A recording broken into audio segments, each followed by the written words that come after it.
Louvado seja Deus. Abra comigo, por gentileza, a sua Bíblia em o Evangelho de João. Capítulo é o 3. E você certamente já conhece e poderia recitar esse versículo que eu quero ler com vocês de cor. Evangelho de João, capítulo 3, e o versículo é o 16. Evangelho de João, capítulo 3, versículo 16. Alguém disse, e assertivamente, que esse daqui é a Bíblia, ou o Evangelho, ou a cosmogonia integral de Deus. Toda a história daquilo que Deus fez está contido aqui. É o Evangelho em miniatura. Se acabassem com a Bíblia e nós tivéssemos esse versículo seria o suficiente para agasalhar o coração da humanidade.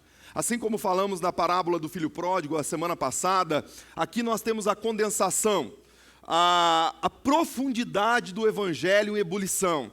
É Jesus mostrando o amor dadivoso do Pai, o amor desmedido, o incomensurável amor, aquele amor que não podemos medir a partir da nossa cognição. É incognoscível para o entendimento humano esse amor de Deus, um amor incondicional. Alguns dizem, e claro que naturalmente uma fala romanciosa, que o amor de mãe é um amor incondicional.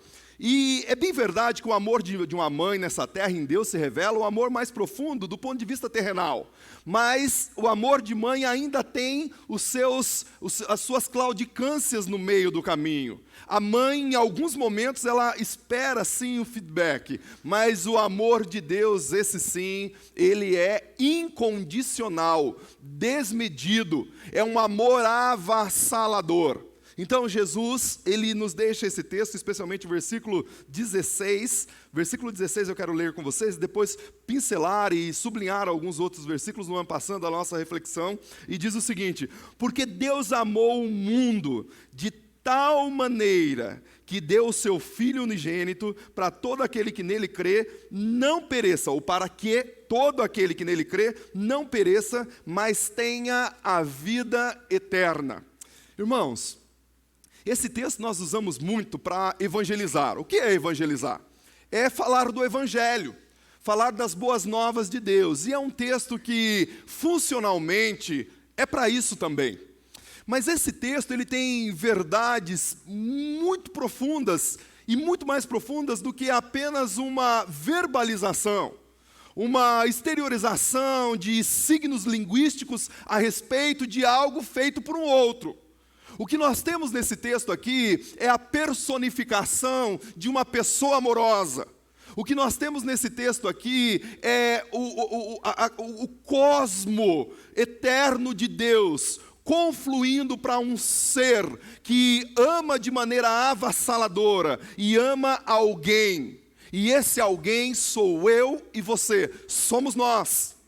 É essa a profundidade que nós precisamos entender nas dimensões desse texto. Alguém poderia perguntar assim: como Deus pode provar que nos ama? Qual é a prova do amor de Deus pelo Marcelo? Qual é a prova do amor de Deus pelo Anamim?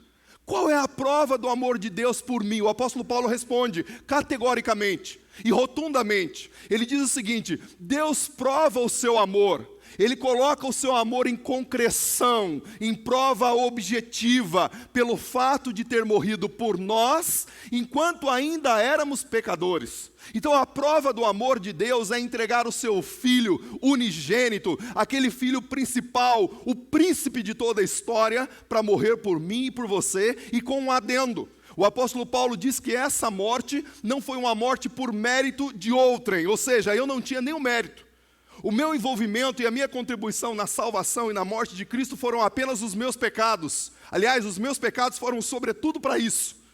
E aí o texto vai nos dizer que Jesus Cristo, num arrombo de graça, ele desvela, ele desvenda, ele abre o coração do Pai e disse: o Pai, ele amou o mundo de tal maneira que entregou o seu único Filho por mim e por você.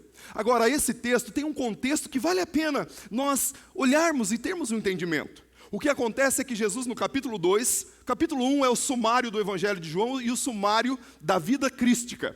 Capítulo 1 mostra que Jesus Cristo é o Verbo, o Logos de Deus, aquele que é a palavra personificada, encarnada de Deus, aquele que estava com Deus na criação do mundo em Gênesis, quando Deus dizia, disse Deus, aliás, quando o texto dizia, disse Deus, haja luz, haja águas, e esse haver, essa conotação do dizer de Deus, ali está o verbo. Ali está o Filho, a segunda pessoa da Trindade. E o apóstolo João vai dizer que no princípio era o verbo, no princípio era o Logos, a palavra que trazia cosmético ao cosmo, ou cosmético ao caos. No princípio estava Jesus.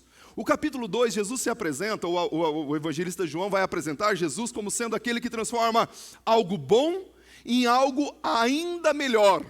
Por isso ele vai na festa das bodas de Caná e transforma água em vinho. O primeiro milagre do Cristo é numa família e trazendo alegria, vivacidade, trazendo vida. Diante da iminente tragédia, Jesus Cristo transforma aquela ambiência em vida e vida em abundância. Mas na continuidade do capítulo 2, acontece que Jesus vai ao templo, na época da Páscoa.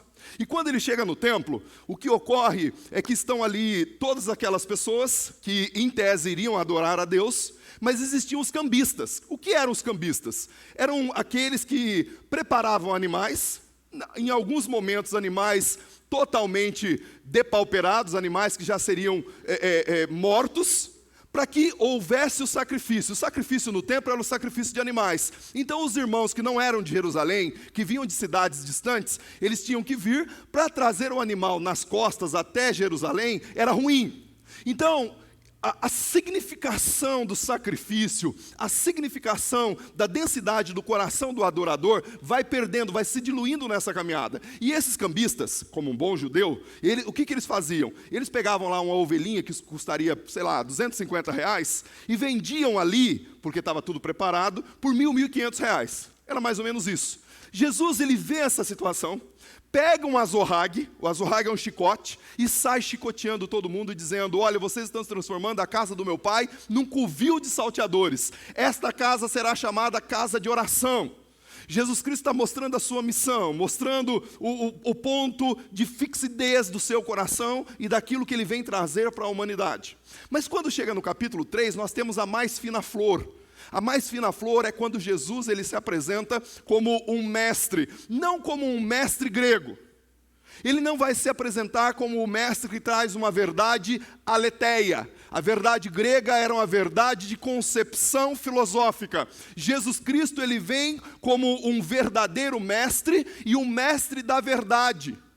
Emet é a palavra verdade no hebraico. E é curioso essa palavra, porque essa palavra é constituída de 3 letras. A primeira letra do alfabeto, Aleph, a letra do meio do alfabeto hebraico, Mem, e a última letra do alfabeto hebraico, que é o Tal. É como se Jesus estivesse dizendo, eu sou a verdade principiante, a verdade existente e a verdade continuante. Eu sou a verdade.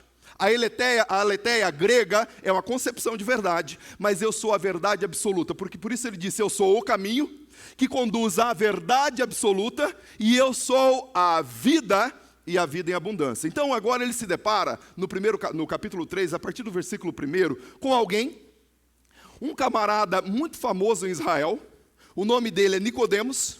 Quem sabe ele chega, o texto bíblico vai dizer que ele chega durante a noite, quando ninguém mais estava, não tinha mais aquela multidão, quase que como escondido. Ele chega, quem sabe, com o seu bucéfalo, aquele cavalo forte, poderoso, para mostrar imponência, porque afinal de contas ele era imponente. A Bíblia vai dizer que ele era um mestre, ou era um fariseu poderoso, alguém que tinha status, alguém que tinha uma vida altaneira em Israel, ocupava a aristocracia de Israel, era um dos plutocrátares daquela cidade, as pessoas olhavam para ele com um olhar de atenção. Isso fica claro em João capítulo 7, versículos 50 e 51, quando eles querem matar Jesus, os fariseus, e ele se coloca numa posição de defesa, e todos escutam a sua voz. Então esse homem aqui chamado Nicodemos, a palavra Nicodemos é uma conjunção, demos, povo, e aquele que é o vencedor. É a mesma expressão do tênis que você usa em Nike, a expressão grega é mais ou menos isso. É aquele que vence com o povo. E esse camarada, ele se achega a Jesus, e ele se achega a Jesus como, literalmente, um mestre. Mas ele tem algumas expectativas. Ele tem algumas questões que ele quer ouvir do mestre, que ele quer saber a respeito da vida. Existia uma lacuna em algum lugar do coração de Nicodemos que ele não conseguia identificar. E nós já dissemos aqui, eu gosto muito dessa frase, ou dessa expressão de Fyodor Dostoiévski, ele vai dizer que no coração humano, a despeito de quem seja, existe uma lacuna, um buraco que só pode ser preenchido por Deus. Esse buraco é tão gigante que só um Deus pode preencher a lacuna desse coração. E talvez no coração de Nicodemos, muito embora ele fosse religioso, muito embora ele tivesse uma reputação ilibada, muito embora as pessoas olhavam para ele e diziam, olha, ali vai um homem de boa conduta, ali vai um homem ético, um homem reto, um homem temente a Deus, mas em algum lugar da sua existência, faltava-lhe algo. E porque faltava-lhe algo, e ele ouve dizer que tem um mestre, e um mestre por excelência passando por ali, ele vai buscar, ou a tentativa de preencher esse algo que falta, a partir de conhecimento, a partir de um aspecto filosófico para a vida. E aí ele vai até Jesus. E a narrativa começa no primeiro versículo, dizendo o seguinte, versículo 3, olha comigo por gentileza. Havia entre os fariseus um homem chamado Nicodemos, autoridade. A autoridade é altaneiro, está acima dos demais. Ele não está na média, ele está acima da média. A autoridade entre os judeus. Ele foi encontrar-se de noite com Jesus e disse-lhe, Rabi, olha só que coisa interessante. É alguém que se apresenta de maneira respeitosa. Porque o rabi, ou o rabino, é alguém que ocupa uma posição de destaque e distinção em Israel. O fariseu chamado Nicodemos, ou mestre da sinagoga, ou homem de autoridade, ele também era um desses. E ele gozava ou desfrutava dos olhares atentos para ele. Mas quando ele se achega a Jesus, ele percebe que Jesus tem alguma coisa a mais, alguma coisa além. E talvez o conhecimento desse Cristo poderia engendrar no seu coração algumas verdades que suprisse aquela lacuna que Nicodemos tinha. E aí, é interessante o enredo acontecendo. Ele se apresenta, ele vê Jesus como um mestre, quem sabe como um mestre assim, lá dos tempos antigos, Zaratustra e outros que passaram pela humanidade, ou como Aristóteles, como Platão e outros homens. Ele vê Jesus como esse grande mestre. É um camarada que ocupa essa posição de maestria, que ensina com excelência, porque afinal de contas ele bem sabia que Jesus estava passando por ali ensinando e as pessoas eram capturadas pelo ensino de Cristo. E aí o texto bíblico continua. E foi encontrar-se Jesus de noite e disse-lhe, Rabi, sabemos que és mestre, vindo de Deus, pois ninguém pode fazer os sinais que tu fazes, senão Deus, aliás, se Deus não estiver com ele. Então ele faz uma afirmativa respeitosa, encômios agora, ou seja, elogios para Jesus. E aí ele diz, olha, ninguém pode fazer o que o Senhor está fazendo, porque eu tenho ouvido burburinho. Existe aí, nos arredores de Israel, de Jerusalém, a fala do que está acontecendo. E por onde o Senhor passa, eu já sei que o Senhor transformou água em vinho. Quem sabe eu já sei que o Senhor curou cegos, curou coxos, paralíticos, enfim, há uma miríade de milagres que o Senhor está fazendo. Então, alguma coisa tem aí. O Senhor é mestre. E é interessante que, nesse ponto aqui, Jesus Cristo ele não deixa se capturar pelo elogio alheio, pela bajulação. Não é o caso de Nicodemos, parece não ser o caso de Nicodemos, mas tem pessoas que se aproximam de nós, e quem sabe de você, e começam a te bajular, para te colocar numa posição de você se infla, para que você perca a cosmovisão do que está acontecendo. Isso acontecia em alguns casos com Jesus. Jesus, quando era colocado à prova, em alguns momentos os fariseus colocavam ele lá em cima para tentar puxar o tapete. Jesus, de maneira alguma, entra nesse viés. E olha o versículo 3, diz assim, Jesus lhe respondeu, em verdade, aqui é uma redundância positiva do hebraico, mas especialmente aqui está no grego, para afirmar uma verdade rotunda, uma verdade absoluta, uma verdade axiomática. Há um axioma aqui. Se para os gregos a verdade era relativa, em Jesus a verdade é axiomática, ou seja, é fixa. Existe uma verdade absoluta. Quem crê em Cristo crê naquilo que é imutável. Jesus Cristo é a nossa verdade. Jesus Cristo é a nossa absoluta verdade. E aí o texto bíblico vai continuando, dizendo o seguinte: Jesus lhe respondeu, em verdade vos digo, que ninguém pode ver o reino de Deus se não nascer de novo. Veja só, Jesus interrompe os encômios, os elogios, aquele movimento de colocá-lo numa plataforma superior, ele interrompe, e ele diz: Nicodemos, eu não quero discutir com você a respeito dos milagres que eu estou realizando. Nicodemos, eu não quero falar com você a respeito do que Deus realiza através de mim. Não, nada disso. O que eu tenho para você, porque eu já prescrutei o seu coração, já avaliei que você é um homem íntegro, reto, já avaliei que você tem uma conduta ilibada, uma conduta moral, eu já avaliei tudo isso. Mas o que eu tenho a dizer para você é algo que tem que ir direto no seu coração. Ou você abre o seu coração de maneira absoluta e cabal e observa o que eu vou dizer, ou dificilmente você vai entender que eu sou mais do que um mestre. Eu não vim ser o alfaiate do enfermo. Não. Ou do efêmero, do passageiro, do fugaz. Não. Eu sou o escultor do eterno.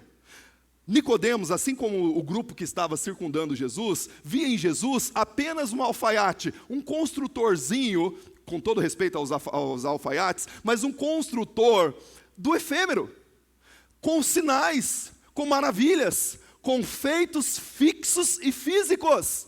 O que Jesus está mostrando aqui é que ele vem para ser o escultor, o edificador de algo eterno em nossas vidas, em nosso coração. Por isso, em verdade vos digo, se não nascer de novo, isto é, se não houver uma dimensão espiritual acontecente, realizante no seu coração, você não pode entrar no reino de Deus. Talvez, Nicodemos, as pessoas que estão lá fora, que não têm o mesmo conhecimento e a mesma dimensão de conhecimento teórico, teológico, livresco, teorético que você tem, estejam em melhor condição do que você. Porque você sabe de tudo, mas o problema é que você não coloca tudo que você sabe para prática, ou a prática da sua vida. E muitos estão assim. Muitos nos dias de hoje estão dessa mesma maneira que Nicodemos, que Jesus identifica em Nicodemos. Sabe tudo. São intelectuais da Bíblia, podem citar versículos e versículos de cor, mas não sabem o que fazer com o Deus da vida, da Bíblia, para a sua vida. Irmãos, isso aqui é grave, e há um apontamento agudo de Jesus Cristo. Olha, preste atenção, tome cuidado, porque é possível você saber tudo e ao mesmo tempo não aplicar nada na sua existência. Então, em verdade, Nicodemos, eu te assevero, necessário é nascer de novo. Versículo 4. Então lhe perguntou Nicodemos: como um homem velho pode nascer de novo? Poderá entrar no ventre da sua mãe e nascer pela segunda vez? O que Nicodemos apela aqui, isso é o apelo de todo religioso, ele apela para aquilo que é humano, para aquilo que é o cognoscível, para aquilo que é o entendível. E do ponto do cognoscível, do entendível humano, é irracional, é irrazoável alguém retornar para o ventre da sua mãe para nascer de novo. E aí Jesus, ele começa a avaliar o coração de Nicodemos. É muito interessante que o versículo 5 vai dizer assim: Jesus respondeu: em verdade, novamente te digo, se alguém não nascer da água e do Espírito, não pode entrar no reino de Deus. Mais uma vez, Jesus, ele primeiro fala que não pode ver. Se você observou o texto, não pode ver o reino de Deus. E agora, novamente, duas vezes, verdade e verdade, ou em verdade te digo. Se você não nascer de novo, e agora ele dá as características desse novo nascimento, você não pode entrar, não vê e não entra no reino de Deus. Mas o mais interessante aqui, irmãos, é que Nicodemos, sim, ele já havia lido o livro de Ezequiel, provavelmente todo. Ele sabia que o Messias traria em suas asas cura, purificação. Para Ezequiel, Deus disse que ele aspergiria água viva, curaria os pecados, as transgressões do seu povo, tiraria o coração petrificado, o coração de pedra, e colocaria um coração de carne. Mas não apenas um coração de carne física, mas um coração agora encharcado pela graça e pela purificação desse Deus que produz o novo nascimento. E Jesus Cristo está asseverando a Nicodemos o que ele conhece do ponto de vista teórico. Mas parece que em alguma circunscrição, em alguma gaveta existencial de Nicodemos, estava escondido aquela verdade. E ele não conseguia acessar aquela verdade para a vida. E assim acontece conosco, irmãos. Muitas vezes nós temos verdades profundas no nosso coração, guardadas lá, 7 chaves. Mas nós não acessamos essas verdades para a vida, para a bênção, para a existência. E aí continuamos vivendo vida medíocre, vida pequena, vida diminuta, vida condensada, enquanto Jesus prometeu para nós em João 10:10, que a vida que Ele promove em nós é vida com abundância. E aí hoje à noite Ele olha para mim e para você, é necessário nascer de novo. É necessário ter um encontro. Pastor, mas eu já tive um encontro com Cristo. Sim, eu queria que você avaliasse o seu coração nesse encontro, hoje à noite. Avaliar lá a profundidade do seu coração. E o versículo 6 ele diz assim: o que é nascido da carne é carne. Você tem um RG, um CPF, uma certidão de nascimento que denuncia que em algum momento você nasceu. E é interessante que Jesus usa uma metáfora que todos conhecem. Afinal de contas, nós estamos aqui porque nascemos. E era uma metáfora conhecida de Nicodemos. E ele diz, olha, você tem um CPF, se fosse no contexto brasileiro, né? Você tem um RG. Isso denuncia que em algum momento você nasceu da carne. Então, quem é nascido da carne é carne. Agora, o que é nascido do Espírito, maiúsculo, aqui ele está introduzindo a segunda pessoa, a terceira pessoa da Trindade. O que é nascido do Espírito é Espírito, minúsculo. Ou seja, aquele, guarde isso aqui. Eu já falei desse princípio algumas vezes, mas é importante a gente recapitular. A redundância criativa é importante para isso. Repetição. Lá no Jardim do Éden, o pecado foi inoculado no coração humano. No Jardim do Éden nós temos a humanidade original. Ali está a humanidade. O ser humano. Uma unidade. Por quê? O ser humano era uma unidade? Porque ele tinha uma conexão com o Pai. Adão e Eva conversavam com Deus na viração do dia, todos os dias. Era uma intimidade, um relacionamento natural.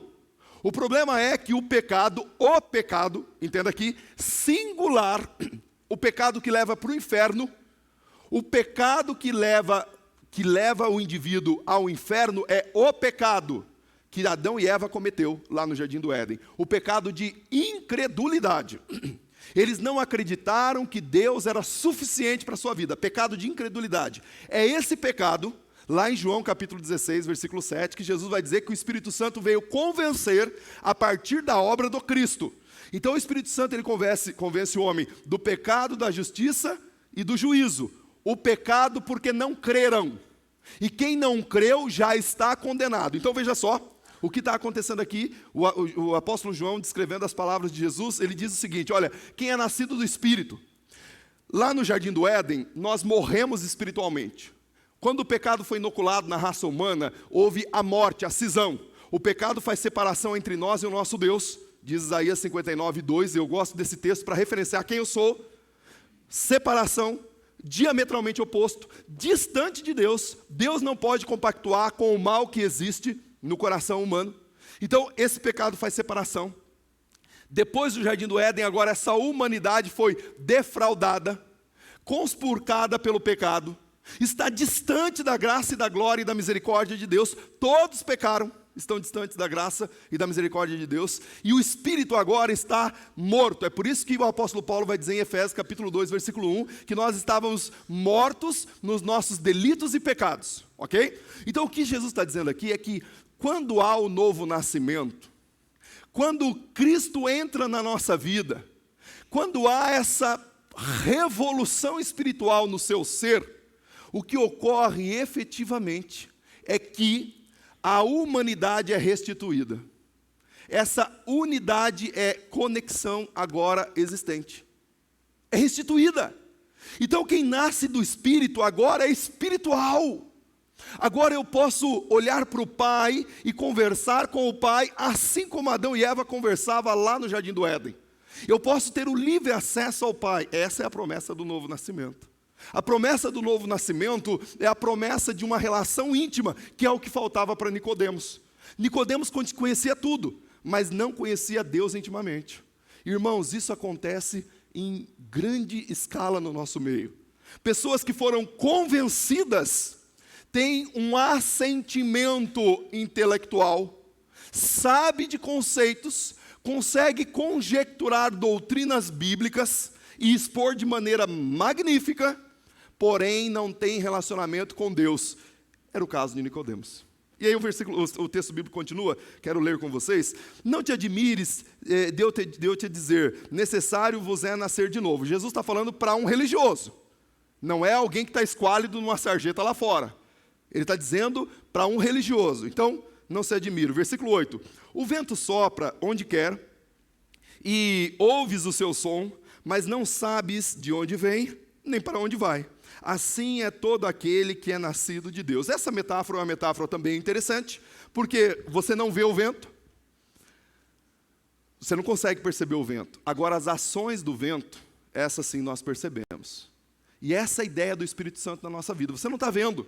Espiritualmente, ninguém está vendo o Espírito Santo aqui. Agora, a ação dele é perceptível.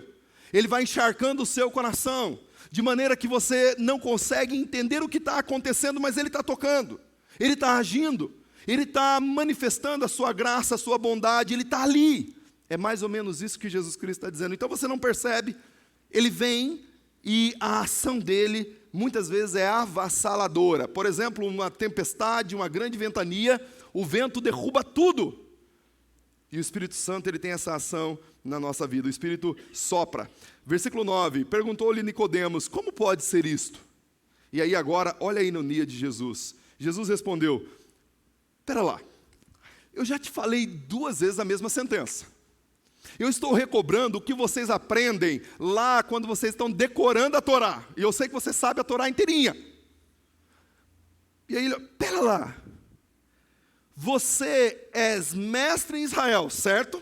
Bate a informação. Eu fiquei sabendo aí, porque alguns queriam que eu tivesse uma reunião contigo, porque aumentaria o meu ibope. Talvez Jesus poderia estar dizendo isso para ele. É certo isso? Você é mestre em Israel? Bom, se você é mestre em Israel e tem desfruta desse prestígio todo, como podes não entender essas coisas? Isso está na Bíblia, meu irmão. Está tudo lá. Como você pode não entender isso? O versículo 11.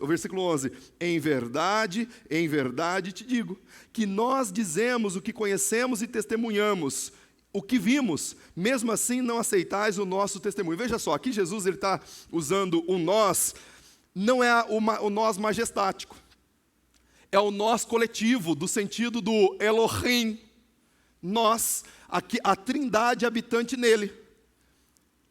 Nós estamos divulgando aqui coisas materiais, coisas humanas, vocês não estão acreditando, imagina quando nós nos aprofundarmos naquilo que é essencialmente espiritual. Versículo 12. Se vos falei de coisas terrenas e não credes, como crereis quando vos falar das coisas celestiais? E aí, versículo 13. Ninguém subiu, senão aquele que de lá desceu, o Filho do Homem. Então veja só, Jesus está dizendo, tem um que conhece as coisas lá de cima. O nascer de novo, biblicamente, é o nascer do alto. E aí Jesus está dizendo, olha, só conhece aquele que subiu. Mas aquele que subiu foi o que desceu, e o que desceu sou eu, o Filho do Homem. Quer novo nascimento? Quer vida com Deus de verdade? Quer ter uma caminhada cheia da graça de Deus? Olhe para esse que é o Filho de Deus. Jesus está desvendando o coração do Pai. Ele está dizendo mais ou menos o que o apóstolo Paulo vai dizer lá em Colossenses capítulo 1, 15 a 22, que ele, Jesus Cristo, é a imagem invisível do Deus, aliás, a imagem visível do Deus invisível. Se no Antigo Testamento e até o momento de Cristo ninguém podia ver a Deus, como vai dizer o livro de Êxodo, Deus não era possível de ser visto a olhos nus, porque a glória dele inunda de uma maneira tão avassaladora que ninguém consegue parar e ficar para visualizar a glória de Deus, assim como nós não conseguimos olhar para o sol, Deus não era possível ser visto. O que Jesus está dizendo aqui é que o Filho é a expressão clara do Pai. Você quer ver o Pai? Você quer ter um relacionamento com o Pai? Vá ao Filho.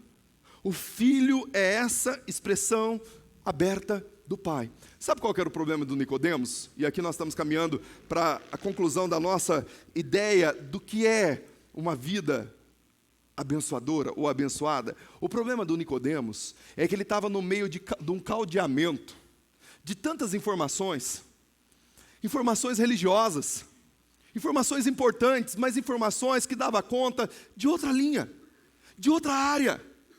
E aí Nicodemos pensava e achava que, para que ele fosse salvo ou preenchesse esse vazio, uma informação seria o suficiente. Nicodemos, ele tinha essa expectativa ou perspectiva. Nicodemos achava que, sim, Jesus pode salvar, mas a religião dá mais um adendo. Ela dá mais um adereço, como alguns nos dias de hoje.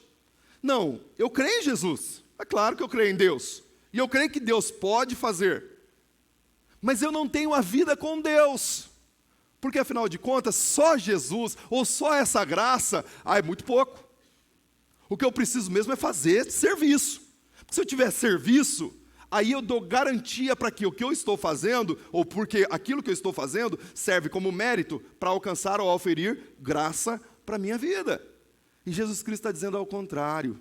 Não, olhe para aquele que subiu, aquele que desceu e aquele que subiu, essa dinâmica da relação do pai com o filho. Versículo 14, assim como Moisés levantou a serpente no deserto, também é necessário que o Filho do Homem seja levantado. Aqui o Senhor Jesus está fazendo uma referência a um episódio que aconteceu lá em Números capítulo 21, do versículo 4 ao versículo 10. O que ocorre é o seguinte, rapidamente a história, depois você lê em casa. O que ocorre é o seguinte, o povo de Israel foi tirado do Egito. Lá no Egito eles estavam escravizados, escravos do inimigo. Faraó era a simbologia, o antítipo de Satanás. E Deus tira o povo de Israel com mão poderosa, faz milagres. Nesse ano passando, da saída do povo de Israel do Egito até Cades Barneia, são 2 anos de caminhada, de trajetória até Cades Barneia. Como eles pecam diante de Deus, eles murmuram diante de Deus, eles caminham mais 38 anos a posteriori. Então, o percurso que era 2 anos, ficou 38 anos acontecendo. Mas o que ocorre aqui nesse episódio em específico, é que o povo de Israel começa a comer, Deus manda o maná do céu. Deus manda, lá da padaria celestial, a padaria divina, diariamente um quantum necessário para que a família se alimentasse. Só que lá pelas tantas, esse povo começa a murmurar e dizendo, Deus, estava muito melhor lá no Egito, porque lá no Egito nós tínhamos alho, nós tínhamos cebola, nós éramos escravizados, mas lá era muito bom. Deus já tinha mandado codornizes, água, Deus mandava uma coluna de fogo durante a noite para aplacar o frio, uma coluna de nuvens durante o dia para aplacar o calor escaldante do deserto. E o povo está ali reclamando de Deus. O que Deus fez? Deus mandou serpentes abrasadoras.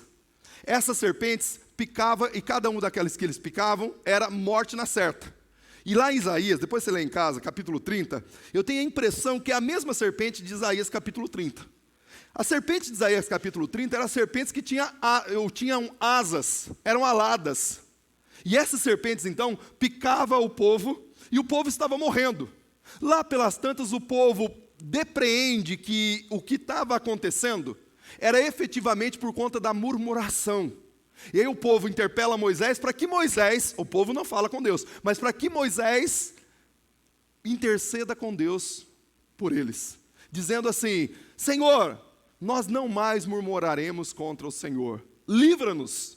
E aí Deus então, aquiescendo a intercessão de Moisés pelo povo, Deus manda erigir ou edificar uma serpente de bronze, e a ideia é que todo mundo que olhasse para aquela serpente e fosse picada pelo veneno, ou inoculado pelo veneno da serpente, olhando para aquela serpente, seria curada. Não tem nenhum valor medicinal isso aqui, é um milagre de Deus. O que Jesus está dizendo aqui é que, à semelhança disso, toda a humanidade foi inoculada com o veneno da serpente. Toda a humanidade é inoculada pelo veneno do pecado. Para que você tenha vida, você precisa olhar para aquele que vai ser hasteado. É o que Jesus disse. Ele vai ser hasteado, ele vai ser colocado numa posição alta. A cruz de Cristo. Salvação e novo nascimento só é possível através da cruz de Cristo.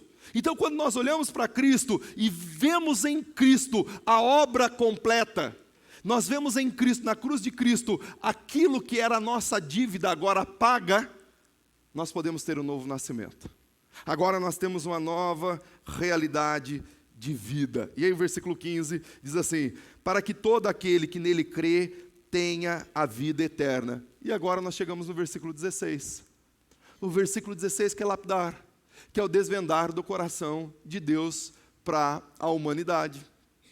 E ele diz: porque Deus amou tanto o mundo, que deu o seu único Filho, para que todo aquele que nele crê não pereça, mas tenha a vida eterna. Irmãos, aqui tem uma coisa muito interessante para nós, e a gente precisa prestar muita atenção nisso. O que Jesus está dizendo aqui é que a salvação, o regenerar, o novo nascimento, ele vem a partir do crer em Deus. Não é confiar em qualquer coisa. Nicodemos confiava, mas ele não sabia em quem confiava. Não é ter uma informação sobre algo, alguém ou um fato. Tem muita gente que acha que pelo fato de ter uma informação sobre algo, alguém ou um fato, resolveu a vida dele. Não. Por exemplo, eu não conheço Sergipe, nós temos uma sergipana aqui, a irmã Maria do Carmo.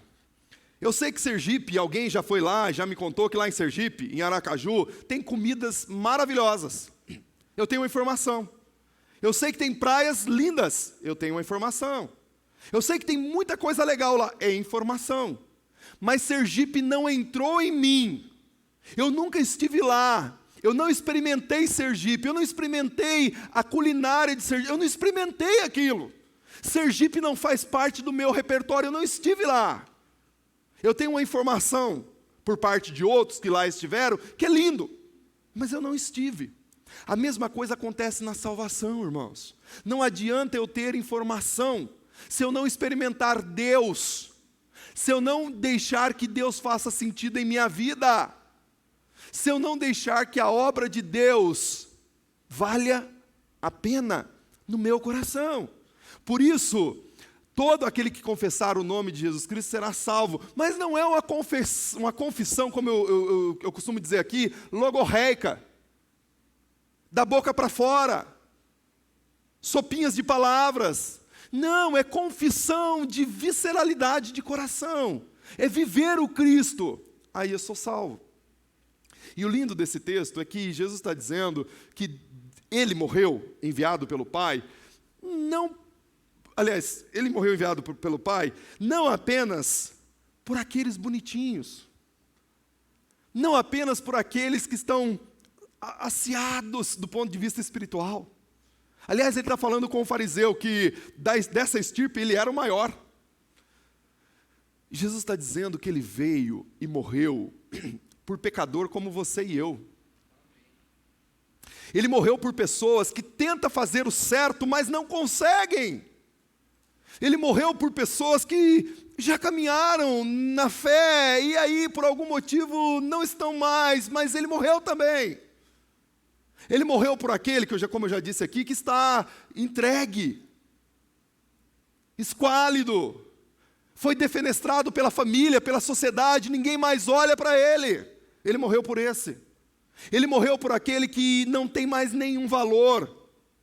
É o sobrante da sociedade. As pessoas olham para aquelas pessoas e dizem: é uma sobra, é um dejeto, ninguém quer. É por esse que ele morreu. Ele morreu por aquele que fez ou faz as piores coisas. Ele morreu por aquele.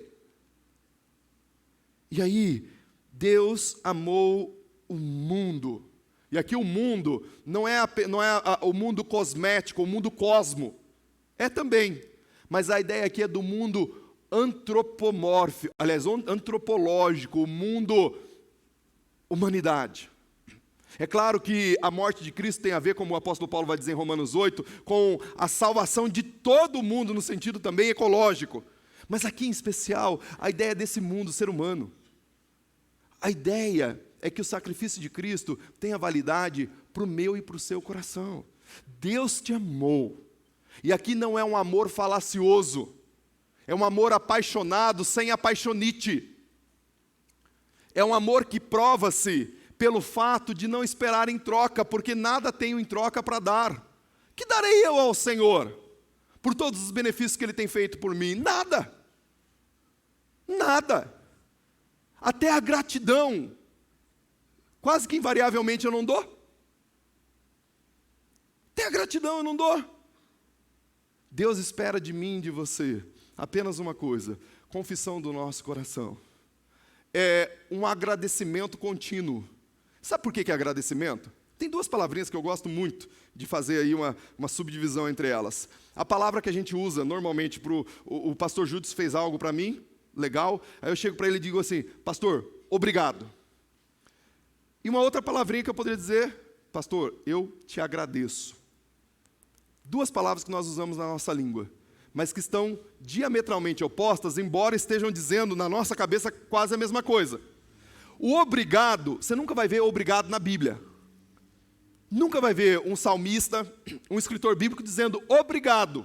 Por quê? A palavra obrigado é uma palavra que vem do latim, que significa, a partir de alguma coisa que outrem fizera por mim, eu me obrigo a ele, eu tenho uma obrigação com ele, então eu preciso retornar, devolver, fazer algo em troca daquilo que ele fez. Por isso, pastor Júdice, obrigado, agora eu tenho uma obrigação com você. No caso de Jesus Cristo, no caso de Deus, nós nunca temos como dizer obrigado. Porque o que Ele fez por nós, nós não podemos dizer: olha, eu tenho uma obrigação com o Senhor. Não. É graça, favor imerecido. É um derrame de graça. Novo nascimento é um derrame de graça. E que a gente não pode entender. Então, o que nós podemos fazer em relação a tudo isso que aconteceu? Fazer valer a pena. Valer a pena o que Cristo fez por mim e por você.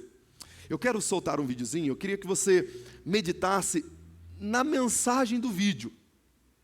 E depois eu quero orar com você, finalizando esse tempo juntos, pensando no que Jesus fez por nós lá naquela cruz. Não foi um sacrifício barato. Eu não entrei no aspecto do sacrifício crístico, da dor do Cristo, mas entenda que o que Deus fez através de Cristo lá naquela cruz, porque Ele amou o mundo, Ele entregou de maneira completa e cabal.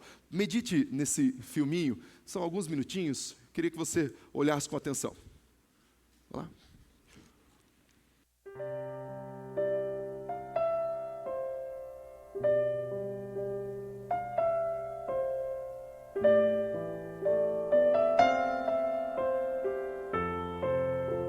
Não compreendo os teus caminhos, mas te darei a minha canção, doce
mas te darei a minha canção.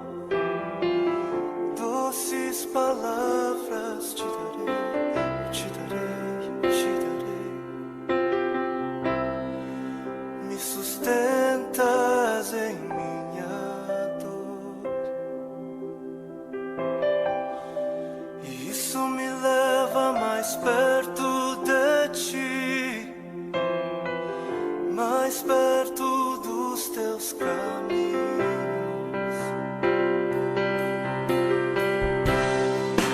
E ao redor de cada esquina, em cima de cada montanha, eu não procuro por coroas ou pelas águas das fontes. Desesperado eu te busco, frenético acredito que a visão da tua face é tudo, tudo, tudo que eu preciso. Eu te direi que vai valer a pena, vai valer a pena, vai valer a pena mesmo, eu sei. Que vai valer a pena, vai valer a pena, vai valer a pena, eu sei que vai, eu sei que vai. E o grande dia haverá de chegar, oh, quando eu e você nos encontraremos com Ele naquele dia. Oh, e eu e você cantaremos em uma só voz a Ele, a Ele, a Ele.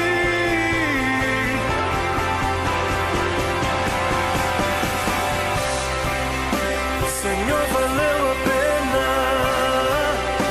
Senhor, valeu a pena, Senhor, valeu, valeu, valeu, valeu, valeu. Senhor, valeu a pena, Senhor, valeu a pena. Eu haverei de cantar ao meu Senhor quando o grande dia chegar. Quando o grande dia chegar e Ele vem. Quando o grande dia chegar, eu cantarei, eu cantarei, eu cantarei. Jesus, sim, sim, sim, sim, sim, sim, Jesus, valeu, valeu, valeu, valeu, valeu, valeu, valeu. Viver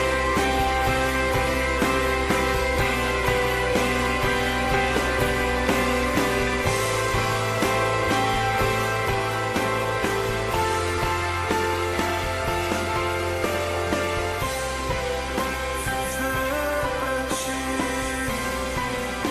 morrer pra ti.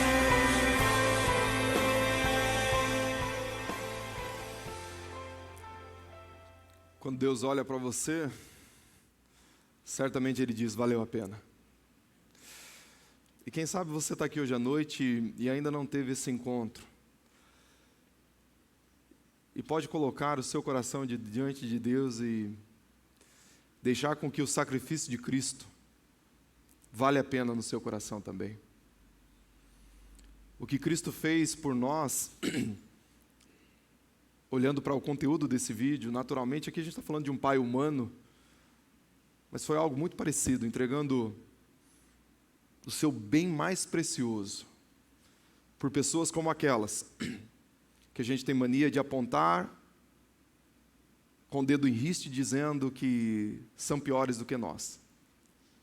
Mas normalmente são bem parecidas conosco. A única diferença é o nosso estado. Em Cristo nós temos nova vida, somos nova criatura. E Ele quer fazer valer a pena para você também. Vamos colocar em pé? Eu quero